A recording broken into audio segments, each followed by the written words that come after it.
Indigenous people rely on the land and waters for their food, medicine, and materials for shelter and tools.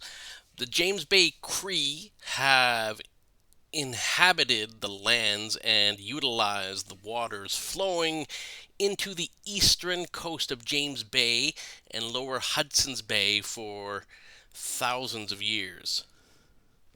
Their way of life, social structure, spiritual customs, and beliefs are deeply connected to this ecosystem. On April 30th, 1971, Quebec Premier Robert Bourassa proposed constructing a large hydroelectric power development in northern Quebec. This decision angered many Cree and Inuit people as it would disrupt their long established practices. In response, they engaged in civil disobedience.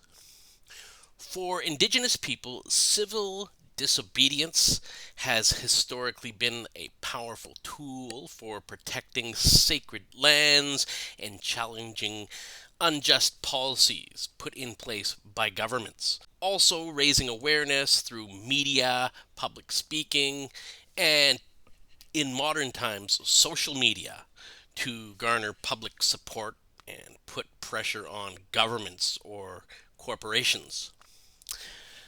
So the James Bay Cree and Inuit of northern Quebec opposed the project, arguing that it would damage the environment and destroy traditional livelihoods. They also maintained that this proposed project lands belonged to them. The government's decision was contrary to Indigenous and Canadian law. On November 15th, 1973, the Cree and Inuit took legal action to support their protests, securing an injunction to halt the James Bay project's construction. Now, although the Quebec Court of Appeal overturned the injunction a week later, the pressure from this temporary halt created an environment conducive to negotiating a land claim settlement, which was signed on November 11th, 1975. The James Bay Agreement was significant as it marked the beginning of a modern era of treaty making between Indigenous peoples and the Crown in Canada.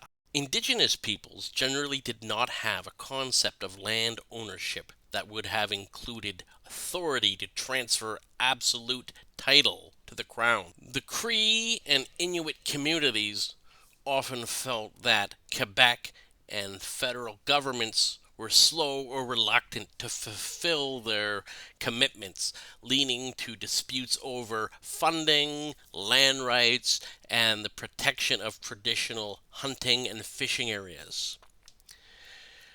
Throughout the rest of the 1970s, right into the late 1980s and early 1990s, there were ongoing negotiations between the Cree, Inuit, and the government of Quebec. When the provincial government announced Phase 2 of the James Bay project, known as the Great Whale Project, in the late 1980s, the Cree once again took direct action, which gained traction.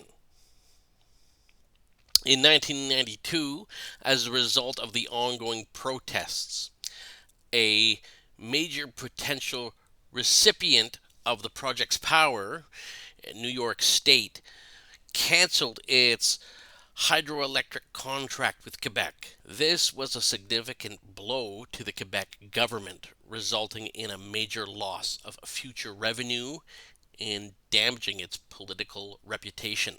Additionally, prompted by the federal government, the provincial government was compelled to rework the environmental standards for the proposed dam. The difficulties caused by these protests led Premier Jacques Parizeau to postpone construction of the Great Whale Project. Litigation and protests dragged on for the better part of a decade. Finally, a deal between the Quebec government and the James Bay Cree was signed on the 7th of February 2002, permitting further hydro development in northern Quebec. In exchange, the Cree received $3.5 billion over 50 years and were able to negotiate greater control within their territory. Over the years, the Cree have continued to strengthen their governance structures and engage in advocacy and legal actions when necessary to address ongoing challenges, and the Cree Nation government has taken on more responsibilities in areas such as health, education, and social services, furthering the goals of self determination and local control. In recent years, mining companies have targeted the James Bay region, claiming the area holds valuable minerals, particularly lithium. If these mineral claims turn into mines and they manage to take what they need, what they want from the land, what land will be left for the next generations? The ongoing conflicts between the government and the Cree Indians persist to this day. However, compared to the conflicts of earlier generations, significant progress has been made for the Cree people. At the end of 2023, an impact and benefit agreement was reached with the Grand Council of the Crees. In an interview from December 2023 with the Junior Mining Network, the chief of the Cree Nation of East Main, Raymond Shanaush, said, "I am proud to witness the signing of this Kapasakama agreement, which marks a significant milestone in securing the rights and prosperity of the Cree Nation of East Main and of our community members.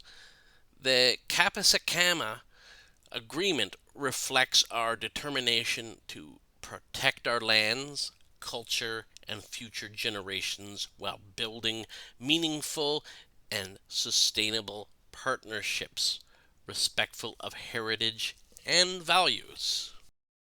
The continued eruption of civil disobedience demonstrates that Indigenous peoples will not retreat from taking a direct role in trying to construct their place in the world.